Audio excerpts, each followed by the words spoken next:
Good morning, traders and investors. Ben at TyndallTradingAnalysis.com. Thank you all so much for tuning in this morning. Happy Wednesday, November 10th to you all. We just had CPI out. It's been an interesting week. It's been a fun market since we last met. We've seen a continued kind of relentless third wave upside move in the indexes. We do see the likelihood for seasonality continuation into December and January. But the idea that a corrective retracement is in store before we get there is likely. We'll take a look at the charts in just a minute. Before we do that, actually what we're going to do things a little bit differently this morning. We're going to take you right into the Motive Wave platform. I'll take you through the indexes, and then we're going to bring in the team. We're going to run things a little different this morning. So let's jump right into it and not waste any time. So taking you into the hard right edge of the Motive Wave platform, we're going to take you down to the S&P 500 to start it off. We're looking at the S&P 500, and as you can see in the bottom left third corner of your screen, we've got our September area 2020 high. From the September area high, we enter a three-wave corrective retracement into 2020. October 30th, it looks like we conclude. The majority of our Elliott Wave analysis is derived from the degree of structure that originates from that October low.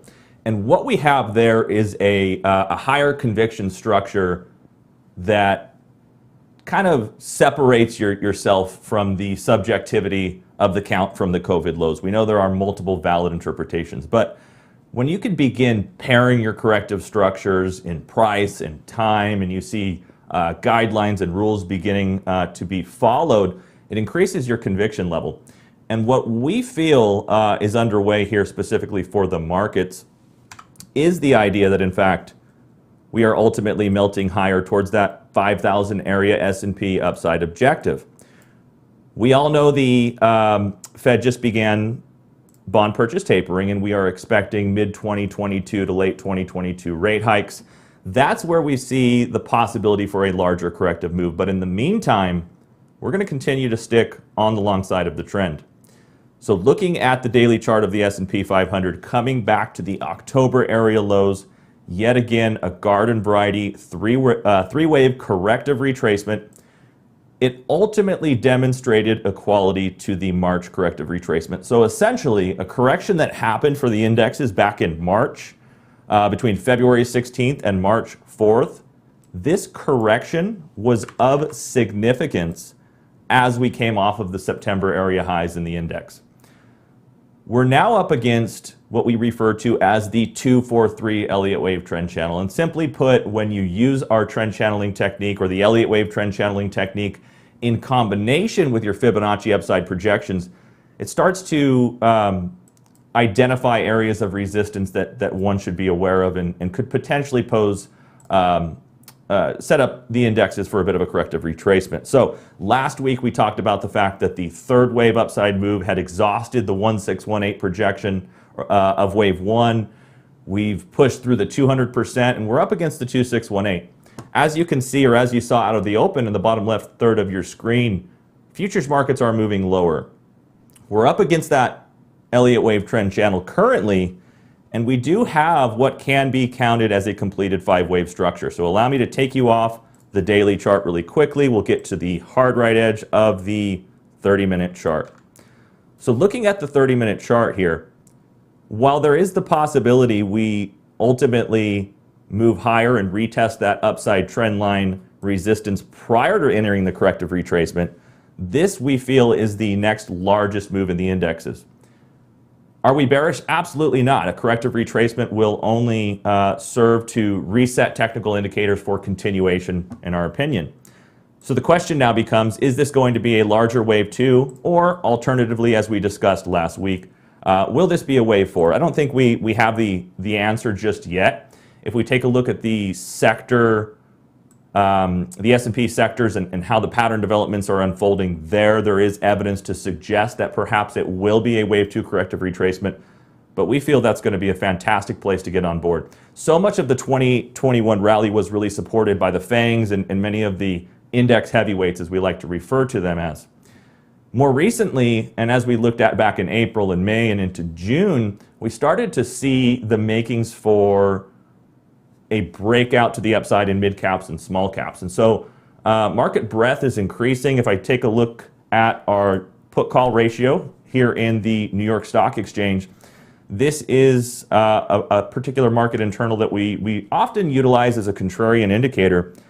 Here you can see in green a 9-day simple moving average of the put-call ratio inverted. So for instance, as we met the COVID low back in March, you had an extreme in put buying. The last market high that confirmed with an extreme in call buying was back in December. You can see that 9-day simple moving average is ramping up rather significantly. So we do feel the corrective retracement is going to set us up for that seasonal continuation, and that is where we are going to be looking to get very aggressive on the upside in the indexes. So that's the S&P 500. Taking a look at the NASDAQ 100, we have a very similar wave structure here. I think one could argue the fact that it's probably going to be a wave 4 just based on the progression that we've seen. If we take a look at healthcare as an example, healthcare actually supports the idea that maybe we ultimately see, and excuse the motive wave data here giving me some issues, but healthcare suggests that we might actually move up again, complete a wave 1 and see that as a wave 2 correction. But regardless, our longer term view continues to remain constructive. As you all know, we're watching the developments in the bond market, very curious to see how today's CPI number factors in here. Interestingly enough, we have seen a decent move to the downside from the 1.67% target. We got down to about 1.42%. The past couple of sessions, 10-year break-even inflation has been moving higher. So I can't yet discount the idea that this is just a counter-trend corrective pullback to the downside in yields, which would imply a move back to the upside in yields, a move to the downside in bonds, which could ultimately pressure equity markets. So we'll see. We continue to remain bullish. We feel the hard right edge of the chart is your best forward leading indicator in times such as this. So let's jump in now and bring in the team. We've got a little bit of a special appearance today. How's it going? Good morning, gentlemen. Good morning. Morning, guys. Hey, what's up? Hey, good morning. Glad to have you on, Todd. Thanks, guys. Good to be here. Thought I'd pop in and say hello. Miss y'all. Great job running the show. I watch it every week, and you guys are doing a great job navigating this market. Hope everyone's well. Good. Glad you're enjoying it. Yeah, I was joking with the team beforehand. It's like, well, I don't have much to do this morning. Markets go from the bottom left to the upper right-hand corner of your chart, so we'll stick with the dominant trend, eh? Yeah. Well, they shake it up every couple weeks, every couple months, but gotta make it interesting. No, it's good. Thanks for having me on, guys, and I just want to say hello. You guys doing a great job. What's up, boys? What's going on? Not much. Keeping our eyes on the crypto market. CPI out this morning, getting into the holiday season. Earnings have been pretty interesting, but this market has been fairly relentless. We noted, the Apple and Amazon guidance that we saw a couple weeks back. Man, the market was very forgiving with that. Yeah.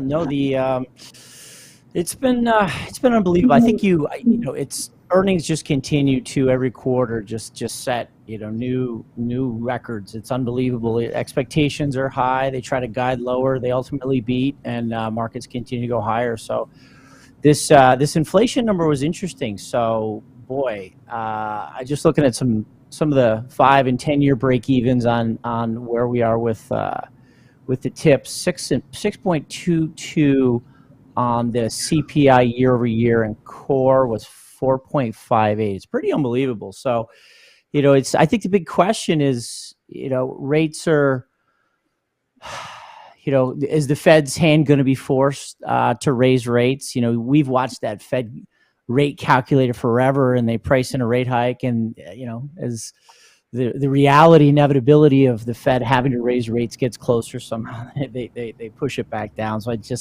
don't think they're gonna have to raise rates. I don't think they can.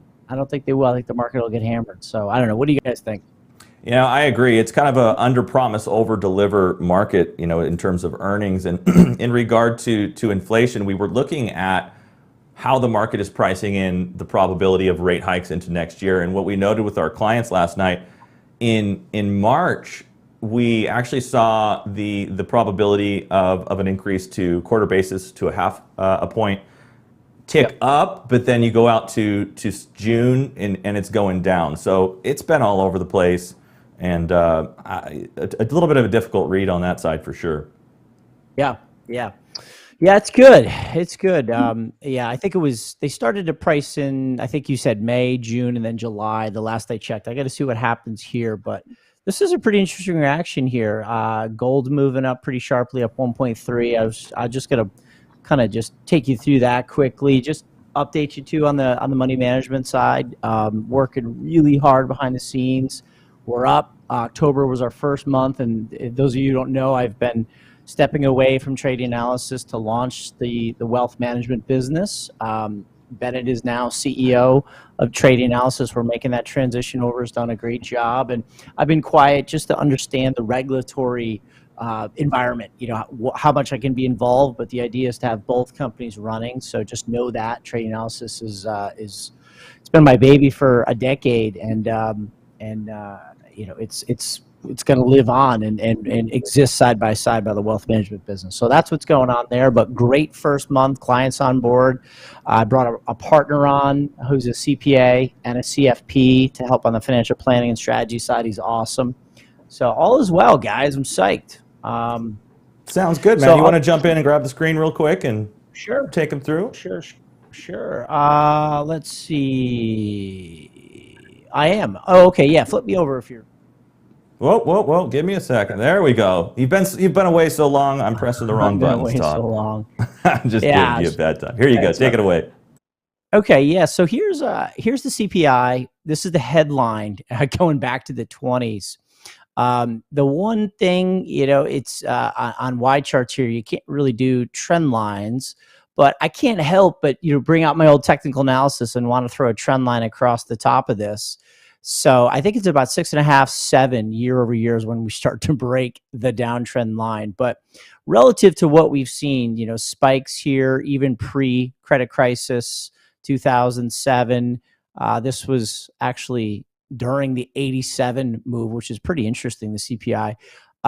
There's been several spikes up. And if you remove yourself from the emotion of being in this right now and watching the volatility kick up in the market, if you just look at the chart subjectively, which helps me kind of calm the emotions and put it in perspective. That's why I'll forever be, a chart guy, even though I'm doing a lot more fundamentals now. It's not that big of a deal compared to what we've seen. Can we continue to sustain these debt levels, keep interest rates extremely low, pump trillions in the economy post-COVID? But I think the important thing to keep in mind is this was a man-made recession. We shut the economy down, then forced money in, bottleneck the supply chain, specifically with semis, and they're working hard to undo it. So, is this time different? Maybe. This is core, excluding food and energy. You can't help but think it's looking in terms of a similar move, not as gradual as the late 80s as we had in core CPI, but that's a pretty sharp move up again. Nothing extraordinary yet. We've got to see if we can alleviate some of these supply chain issues, get prices back down, get people back to work, get technology, further implemented in our lives. Because I do think, like Kathy Wood says, there is an inherent deflationary push with technology, and I do think we're in the next tech boom, guys. I really do. Number one was the Industrial Revolution. Number two was the 1990s run up in tech, and this is number three. I mean, you look at what technology is doing right now, there are deflationary pressures in certain corners of the economy as there are other inflationary pressures. So let's just take a look at this real quick. I'd just like to look at the 1 minute chart, old school day trading, sort of kicking back in. This is the 1 minute, just watching how the markets reacted to this data. So S&P dropped 12 handles. NASDAQ, same thing, dropped sharply, but seems to be coming back here. Crude oil got a nice bid. And let me get back to the 1 minute. Crude oil was pretty quiet. Show extended data. Crude oil, there we go. Nice little bid up there. Bonds were actually somewhat quiet. Rates dropped a touch. The 30-year moved up. And then one thing I was going to show you here is 10-year in gold. So gold made a really good move up here. I'm wondering if gold is going to start waking up. So much has been focused on crypto. I want to show you that chart quickly here. Let me pull this one out. So there's been a pretty good correlation, and I'd like to see what Alex thinks about this, but look at gold and the 10-year treasury note, okay, as I kind of scale these guys up. Since 2019, there's been a pretty good correlation, okay, and I think you'll notice that gold in orange has been a little stronger as the 10-year treasury made a new low. Right, so that means 10-year yields made a new high. The 10-year note made a new low. We really haven't seen confirmation by that with gold, which normally, since 2019, they're correlated. So I'm wondering if we're going to start to see this gap start to fill, which means maybe gold starts to move up here.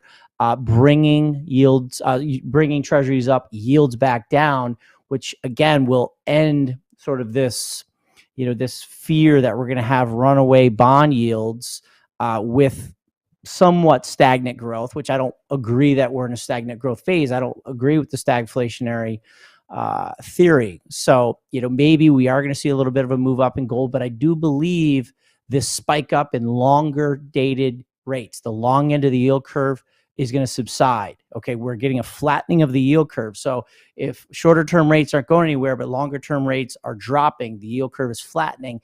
That's not great for the market. That's not an ideal yield curve shape for the market. But what it is a good shape for is a move back into technology. It's going to take the bid out of the way of the financials, I think the materials, to a lesser extent, the industrials. And I think, I'm going to watch what Terry has to say about this.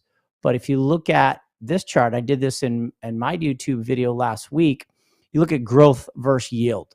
Okay, this is, I think, one of the most important charts out there, and it helps you kind of put all this noise away. So this is going back from 1 year ago, and this is the IVW to IVE spread. Okay, so IVW is the iShares Growth ETF. This is the value. We just had about a year of consolidation as we're getting a little bit of a rotation into value stocks. But now we're starting to move back up here. And if I did a little bit of work, which I'll do behind the scenes and maybe get out to you guys sometimes later, growth overtaking value is going to match up with interest rates starting to drop, yield curve starting to flatten, technology rotating back in. I mean, look what happened with semis. Chips are absolutely ripping here. I think NVIDIA and AMD is a bigger story than what Tesla's doing. I love to see it. It's the largest holding in our growth portfolio, but love to see what AMD and NVIDIA are doing. So growth is breaking out, and I think the flattening of the yield curve only supports the move into technology. The last thing that I wanted to say, guys, is as I'm going through the wealth management and working with clients, I'm seeing so much underperformance in the market. And I just want to take a minute to talk about this. This is so important. For a decade, when I ran trading analysis, I was always banging the table that this kind of business, trading, trying to leverage the short term, using option leverage, using all the techniques and methodologies that we use to short-term trade the market, should be applied to a portion of your overall portfolio. We are an Elliott Wave. When I was former CEO of trading analysis, the team still is an Elliott Wave focused team. Elliott Wave, at the greatest degree, is one of the most bullish methodologies out there. It's meant to measure human productive capacity and output. Humans on general, at the largest degree of trend, are improving. The more we have in terms of interaction and business conducted cross-border, as globalization is happening, we in fact are increasing our productive output. Elliott Wave, at the greatest degree of trend, is measuring that. Point is, there's been so many people who are getting caught up in the shorter term 5-wave patterns, and more so the barrage of news that's been attacking people in the digital information age. We're a victim, and we're also benefiting from the technological age. People, my point is, have been so underinvested, and it breaks my heart to see this, because too much, I think, has been made about the end of the 5-wave move, and we're going to have a big drop. And I'm not talking to the trade analysis team. I'm talking to greater Elliott Wave, most Elliott Wave people out there who I think are constantly looking for the end of the trend. And, at the biggest degree, I think we're in an upward trend. And I think you need to have longer term portfolio management coupled with a good 10, 20, 30% of your portfolio carved out to trade with the team at Trading Analysis. Okay. So just keep in mind that I think we're in a bull trend. Look at this from 1930 up. And one thing I want to put in front of you guys is, look at this candle that happened on the yearly from COVID. This thing blew my mind on the Dow. This is, guys, help me out. I forget my candlesticks. Is this an inverted hammer? Is this, if anybody knows, shout it out to me. But this was the COVID low. We cleared out the low of 2019, 2018, and 2017. We tried to sell off COVID reaction. Fed stepped in, showered the economy with liquidity. This is not a bearish candle. When you get this kind of, usually it happens down in a reversal, but when it happens in the middle of a trend, we just cleared out stops the last 3 years. And then look, we're going to close pretty much, we'll see what happens with another 2 months to go. But if we close up on the highs here in 2021, that's not a bearish event. It's really not. Take a look at, it's not as extreme in the S&P.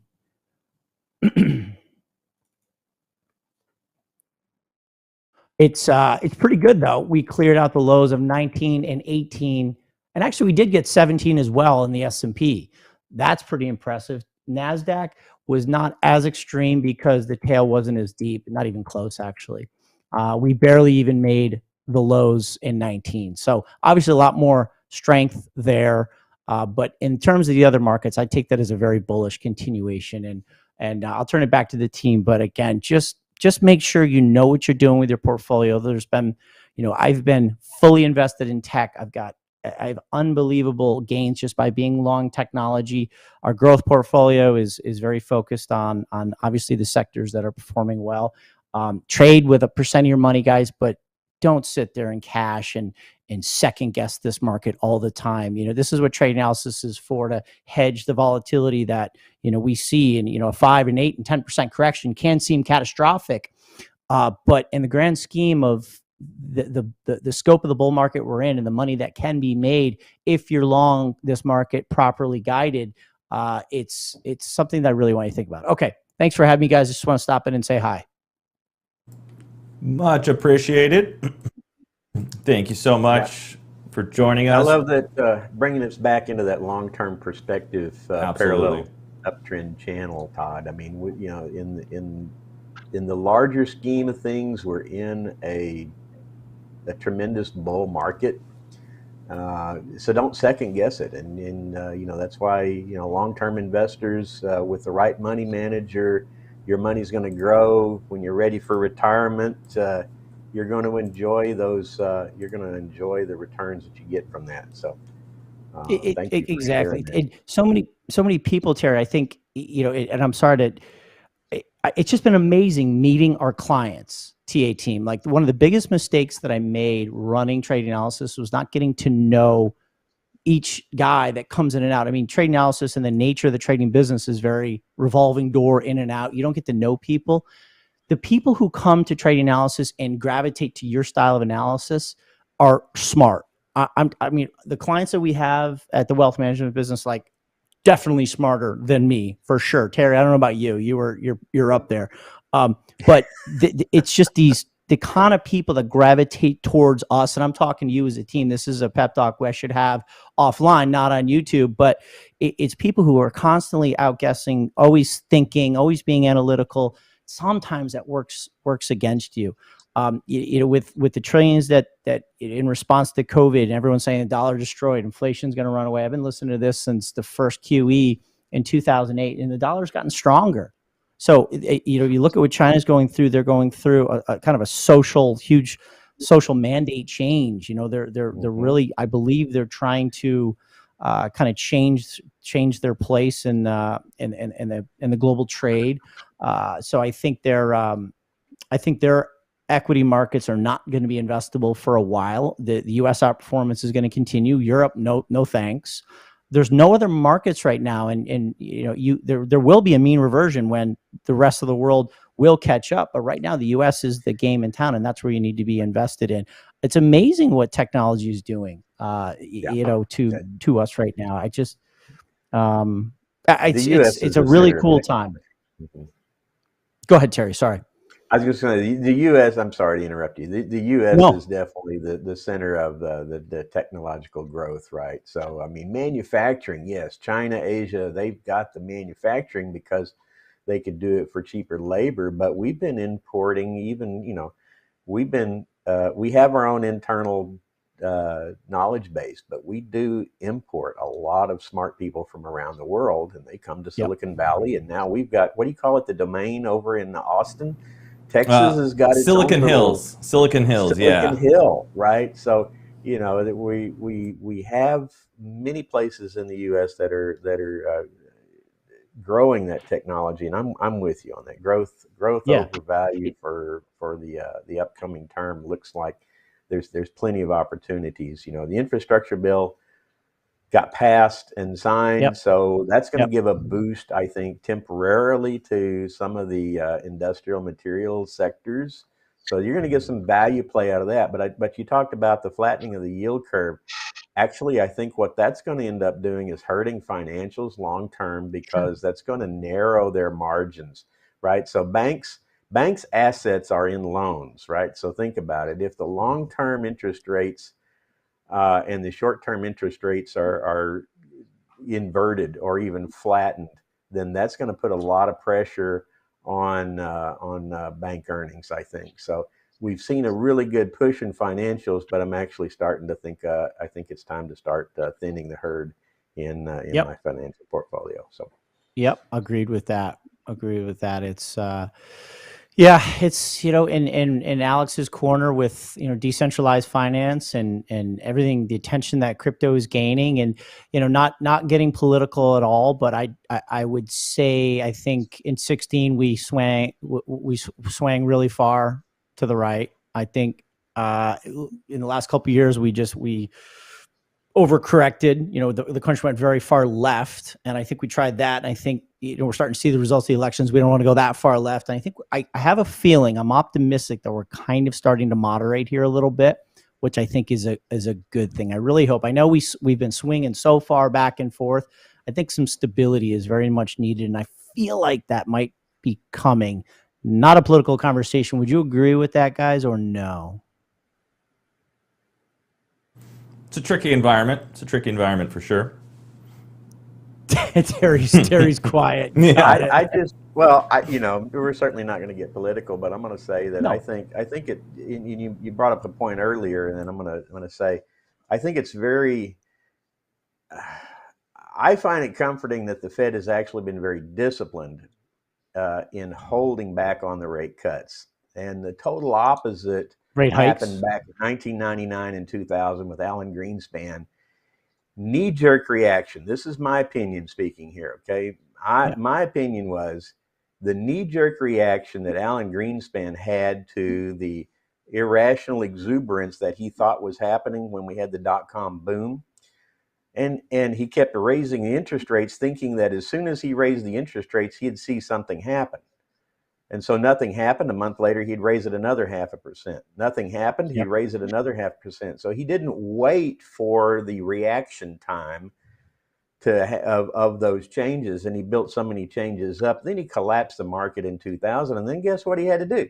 He had to ratchet those rates down rapidly.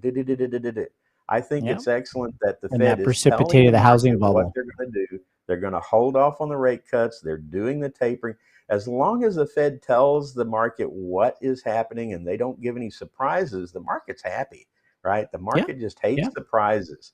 So, I think it's running fine right now. I agree. Yep. And So, it's just got to watch these these tips break even. The biggest thing is, for investors is the lack of any yield, right? There's no yield to be had inflation's still running hot. If you go in at a 3 or 4% yield on any kind of somewhat acceptable investable grade security, debt security, inflation's still running hotter, so it's losing. So whether by natural market forces or the prerogative of the Fed to fight off deflation, they're doing everything they can. They have been to try to generate some inflation, which now we certainly have it. But just to the point, the idea that if inflation really starts to spike, is the stock market dead? And no, there's a lot of history to show in the 1940s and 70s that even with inflation up, the 70s was quiet, didn't really go anywhere, but it did precipitate a huge run from 1982 up. So it's not necessarily a bad thing, but the biggest threat to investors is not the market crash, is so many are trying to put in front of you to get your attention and get your clicks and get their views up on their website or their news show. The biggest threat is staying in cash, not getting the dip, losing 4% in inflation every single year, waiting for your longer term money to go up. Waiting for the dip to come in and then go in. So if you're just sitting in cash, losing 4%, man, that's going to be tough. There's too many people that I've seen who are stuck there, and it really breaks my heart. Trade aggressively with the trade analysis team in the short term, short to medium term, but man, have an idea what's going on, and don't get sucked in too much by all the noise that is just attacking you, assaulting you in this digital information age that we live in. As I say, we're a victim, but we're also a lot of people are benefiting, but also being victimized by it at the same time. So, all right, I'll leave it there. Yeah. But hey, thanks. Go ahead. Thanks for having me. My 2 cents in that respect. If you look this, as you already told, the higher deflationary forces, which we all agree are definitely technology and demographics. And if you look this demographic picture in the Western world, and we talked last time about that, if you see the trends, definitely the trend in demographics is down. This force, when these supply issues are solved and the economy starts to balance itself somehow, are going to kick in again. So I'm with you on that line. I think that deflationary forces with technology, especially digital age and evolving, and these projections of the GDP with the demographics, it's all going to rest on technology advances. And actually, as we talked even a year ago on the members webinar, I see more and more companies going tech. So I really see on this chart, NASDAQ has a much more better chart than the S&P. So I think most companies in 5 or 10 years are going to be, NASDAQ is going to be a main index, not the S&P. At least how I see it. So, did you guys see, I did a CBC awesome. Video. I did a CBC video, and with the new Oculus 2, virtual reality is here, and you literally, I believe I did the first options trade in virtual reality. Literally, you could put these on, guys. There's software built in. Facebook has this now for all the bad press that they deservedly received. I think they're really trying to rebrand themselves. There's software in here now. I can log in these 3 34-inch monitors into VR, sit my ass on a beach, break the monitors apart, have one over on the bar over there, have this one on a beach chair over there, and literally I was trading in virtual reality. It's insane.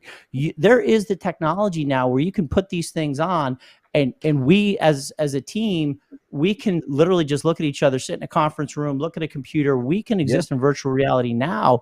And again, COVID happening, I think it was super unfortunate, all the lives lost and the money cost, but it accelerated trends were already in place. Look at Roblox. Roblox earnings, holy bananas. That company is, when they adopt VR, when they adopt digital tokens for exchange, like as the metaverse goes through it. I mean, you couldn't tell me for a second that the bid in semiconductors wasn't anticipation of this Facebook move and us existing online. That's where we're headed, whether you like it or not. Technology, as you're saying, Alex, is becoming an increasingly big part of our lives, and it's just the price action that we've seen. Yeah, a little pullback here, but holy bananas, what's happening in this market? It will sell off at some point, but anyway. Yeah, and it's going to spread to another to another sectors. I mean, there is cars, there is medical, there is space, there is lots of whole new sectors arising. I mean, there is a bunch of them which are going to become predominant in the next 10 years. So, I mean, I don't see how NASDAQ will not become the main index, replacing the S&P in the couple of years. So, yeah, oh, for sure. Yeah, no, absolutely. All right, guys, I've took up way too much time, taking up way too much time. Thanks for having me. Wow, it's almost the open. I took too much time, but thanks for having me, guys. Great to be back, and I'll pop in from time to time. I'm always watching your work. You guys are doing great job, and viewers, be sure to give these guys a thumbs up. Okay. Sounds good. Much appreciated. Thank you so much, Todd, for stopping in. Mr. Terry Long. Glad to have you, Todd. Absolutely. see you, man. Okay, guys. All right, Terry, you ready to take us away in sector focus? Let's go. All right, let's hit it. Here we go.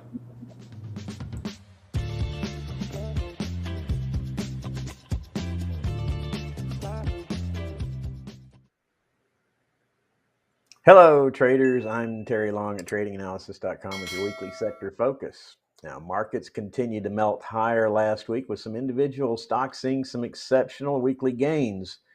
But of course, after Elon Musk tweeted a poll on whether to sell 10% of his shares or not, we did see Tesla take a big dive. Now, could this be the signal that ends the uptrend for the broader market too? We don't think so. Marking a fifth week in a row for upside gains, the S&P did rally 2% last week, pushing up to new all-time high levels of 46.9753 after briefly hitting an intraday high of 47.1850. And the NDX also saw a fifth week of the rally and another 3.21% higher to close at a record 16,359.38 with an intraday high of 16,454.48. Last week, the consumer discretionary, technology, materials, and staples sectors outperformed the benchmark S&P. The XLY soared over 5% last week mostly to Tesla. The XLK rose 3.44%. There's your technology sector, Todd. The materials sector actually rose 3.17% despite its lagging overall position in our relative strength ranking. Healthcare and financial sectors were the only two sectors declining this past week, down 0.72 and 0.60% respectively. Now, markets did rally a bit further on Monday, but starting on Tuesday, Tesla and several other names may have reached an extreme resistance level, and this could set the stage for a modest pullback, which will allow the market to absorb these rapidly achieved gains here in the recent weeks. Now, it's not surprising to me that the consumer discretionary sector this week is seen as the worst performing sector, obviously influenced by the reversal move in Tesla. You can see through Monday and Tuesday, we're down 3.85% here in the XLY after seeing over 5% rally last week. So there's a bit of a give back there. Interestingly, material sector is up 1.59% this morning. Market just opened, so I'm getting some active feedback here. And so we got energy, industrials, and materials coming out of the gates this week. Now, switching over here to our weekly sector RRG of the 11 sectors that make up the S&P, we do have some new leadership. Looky here. The consumer discretionary sector, in terms of relative strength ranking, is now in #1 position, slightly ahead of technology, followed by energy and financials. Down in the underperforming section, we have real estate, healthcare, communications, staples, utilities, industrials, and materials rounding out the bottom. So down here in the weakening quadrant, technology and real estate had hung in there through last week. But if I'll animate Monday and Tuesday's price action, you can see real estate has pushed now over convincingly into the lagging quadrant, leaving the technology sector alone. Now, we did see a little bit of a hook formation. You can see this hook starting to form here in technology. Now, what I read out of this, the very short tails tells me, regardless of the direction of this header, that this particular sector is very stable at the moment. It's very happy holding on to whatever relative strength and momentum gains that it has right now.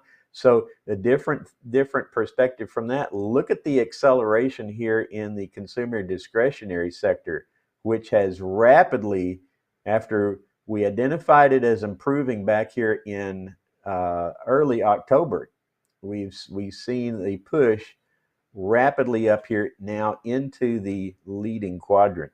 Now, financials has started to fade a little bit, and I hinted to that a minute ago talking about the flattening of the yield curve, which that's going to be a longer term play. But we had seen financials rapidly improving and then pushing into our leading quadrant, but it did see a little bit of a momentum shift here, right? So the vector is still not going up at the same angle. It did shift over. So that shift in momentum is now actually a rapid reversal back to the left, and then now back to the right. So there's some momentum decline happening now in the financial sector. Meanwhile, the energy sector is holding a steady momentum, but it just continues to base, I think, at these rates, and we're just seeing more increase in relative strength. So right now we have energy, discretionary, and financials as our leading quadrant, along with technology. So these four sectors are technically our leaders, and the other sectors are our laggards. Now look here, healthcare is pushing further west. Communications is the weakest of all the sectors as far as the recovery from the September decline. It just hasn't gotten on board yet with all the other sectors. Utilities and staples still continuing decline, although staples vector is very short here. There's just no reversal going on. Now, the only thing I do see, materials and industrials have been they're actually, the labels are kind of confusing when I zoom out. This is industrials, this is materials. So materials has got a lower relative strength, but look at what has just recently happened, right? We've seen them meander, just kind of nonchalantly hanging out. All of a sudden, now we're going to get this thrust. I think we should continue to see acceleration back to the northeast.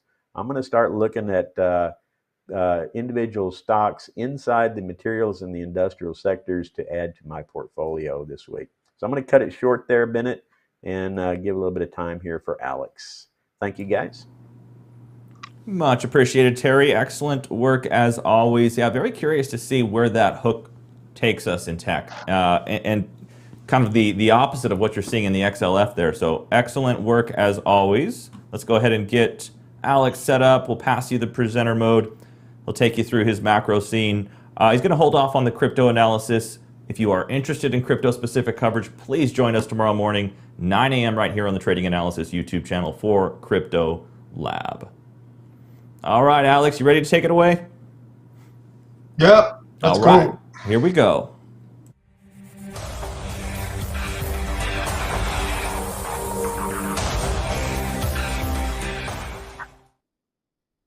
Hey guys, let's go a little bit. It was the subject of the basically all of this YouTube. We thought let's look a little bit what is going on a 10-year yields, and I'm still not convinced that we are not going to pop up and test this 2% on 10-year yields.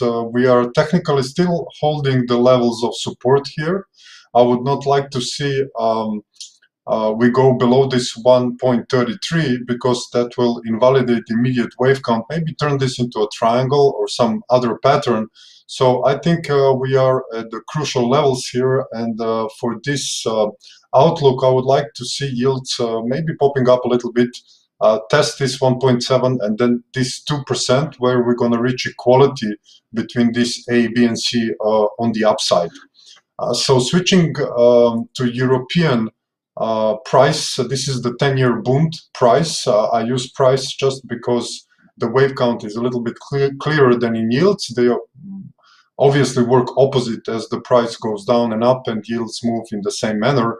I see here, as well as the same picture, this being in some type of a corrective, either a triangle or a more complex fourth wave, and then deflationary will start kick in maybe a year. I don't know the timing yet, but as long as this support zone holds, I will be in the camp that inflation is transitory, and that bigger forces of technology and demographics will kick in as soon as the economy balances itself a little bit. It might take time, but definitely to me, this does not look impulsive to the downside all the way, just as a corrective price action. So switching to the dollar index, we are still meddling around this 93, 94, 93.50, 94 levels. I'm still going to stay bullish on the dollar. I look this as a 5-wave move from 2020 COVID crisis, and then with a little bit of a small truncation here in the 5th wave, and then we had a nice move up in 5 waves in A, down in B, and then we're going to work out, I think, a C wave up towards this 96.25, where we're going to have a measured move between A and C, or even we might test a higher levels. This is unusual relationship between A and C, reaching this 1618, but we have seen that, so it's not something that it might not happen. So let's see, we are holding the key support levels here, and I think this will, as we approach the 2021 year end, we are, I think, going to finish a little bit higher at this 96.25, at least for the C wave, from where I expect a relatively weaker dollar in 2022. So from that scene, let's switch to gold. Gold has reacted from our B wave support. We have still a wave count on gold on a higher time frames as a triangle. So I'm very curious what the gold is going to do between these levels at 1,855 to 8,880. If we see a move down in E wave, that will definitely seal off this triangle, and then we can expect a confirmation with this first 5 waves up, a pullback, and then further move up in a 5th wave. We have been talked about this many times, so this is still a corrective move by any degree. How we look from the Elliott Wave perspective, there is some couple of other forms this might take, but I will talk on them as this develops. But I'm very curious, will the triangle wave count will hold after pushing a little bit more on the upside and holding these 2 resistance levels. We might see a pull down in E wave, and then final resolution on the upside, and I think the gold will eventually, whatever form this turns to be, finish above 2,200, even a little bit higher in 2022-23. Same thing on silver. So silver is moving on the upside. I'm still juggling between finished wave 4 or this diagonal, or we might see a forming of the impulse wave a little bit earlier. As we know, silver goes higher with gold, but in a bigger kind of a percentage term. And when it moves down, it's the same. So I'm tracking this wave count for now. So either B wave here, that depends what we are going to do in the next couple of days. This also can be a big triangle, but I see silver going above 35, 36, even 40 in the year 2022 when dollar starts to move lower. Yeah, there. Alex, it looks like you're going to have to adjust that, because I think we just recently exceeded that wave 4 high today. Yeah, I mean, this wave 4, this wave 4 can turn into expanding one. If it is finished, we will have to just kind of anchor the end of B wave here, and then starts to work out this as a first impulsive wave on the upside. So I think it's still early. We still have to wait to see a few couple of other patterns that might show up. But in general, this low was maybe a terminal low. Maybe we're gonna test it once more. But in that respect, I think it's still early to portray this as a clear bullish wave count. Well, but it overall, does look like 5 waves up. You know, that looks like 1, 2, 3, 4 up and 5, and then we're going to get an ABC corrective move off of that, and from there, then that'll be a good time for a long-term entry in silver. Yeah, let's see. Let's wait how this will develop. So for now, we're going to juggle. If we see this E wave move down in gold, and this turns out to be an ABC in silver, then definitely we can label this as a wave 1 and 2. On this E wave on the gold. From then they will pair up, and they will be working nicely together on the upside. So I'm definitely prepared to adopt that wave count.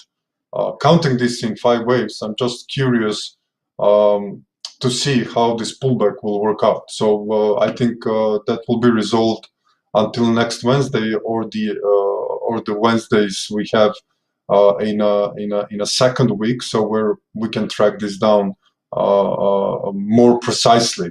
So the scenario that this is a 5 waves up will be actually the D wave in gold, pullback in 3 waves for the second wave in silver, and that will be an E wave in gold, and then both of them might go in synchronicity on the upside. So we still stay in the range, and let's see what will happen. So let's go to cryptos. I have been notorious for the last couple of years of being on the other side of the market in cryptos, and I will most likely stay on that line this time as well. Why? Because I see a couple of things in cryptos that some key levels that we test. So Alex, we want to hold the cryptos off for the time's sake. Let's point the members to your crypto lab tomorrow. Yeah, sure. Okay. If you want to see this relatively key levels on the cryptos, so join me tomorrow on the crypto lab, and you will be able to see what I've surprised the members webinar a couple of days ago with this couple of new wave counts. So see you tomorrow then on cryptos. Much appreciated. Thank you so much, Alex. Yeah, he does have some very interesting analysis and key levels to be watching there in Bitcoin.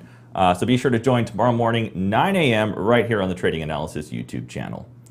We do appreciate you all taking time out of your morning to join us. Terry, Alex, excellent work, gentlemen.